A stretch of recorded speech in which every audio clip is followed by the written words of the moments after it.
Hi, it's very nice to meet you, Heaven. Come take a seat. Sure thing, it's really nice to meet you today. Of course it is. So I'm gonna get straight to the point. So there's like 4 months that you weren't working. Why is that? As you can see on my resume, that is the only span of time that I have not worked since I was 16, and I've had 2 jobs since I was 16 years old, as well as going to college. The only time in that time that I wasn't working is because my grandma passed away and I really wanted to focus on my family and schoolwork. That kind of seems like a sorry excuse, and I'm not really buying that, but here, I'm going to talk to you very seriously right now, okay?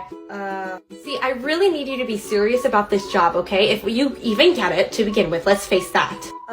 Okay. See, there is no grocery store here within the next 30 miles, so we are the only place that people really shop for groceries, which means that we take a huge priority in our customers, okay? There's literally a grocery store across the street, and Walmart's 15 minutes away. Okay, you don't have to get smart with me. I'm just stating a fact, okay? As I was saying, the customers are a huge priority to our establishment, as well as the cleanliness of our environment. So we're gonna need you to clean, we're gonna need you to stock, we're gonna need you to do the register, and we're gonna need you to do top tier customer service, okay? Can you do that? Can you do that? I don't know if you can. Yes, ma'am, I can assure you that I can.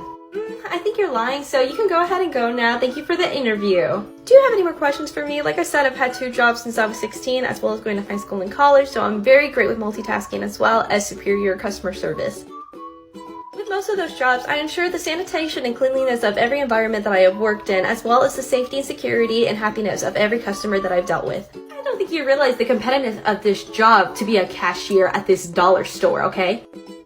First of all, I really don't like you using those fancy words and stuff like that because, you know, I know that you're in college and stuff like that, but I don't like that, okay? That really means that tells me that you don't take this company very seriously. You don't take this store very, very seriously, okay? Second of all, my expectations are up here.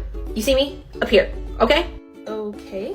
Okay, like you're gonna get paid a whole $7.25 an hour, okay? That is great. I have 8 more interviews to do today, so you know, you can go ahead and let yourself out and I'll call you if you get the job, okay? Okay, well, you know, you have a great day.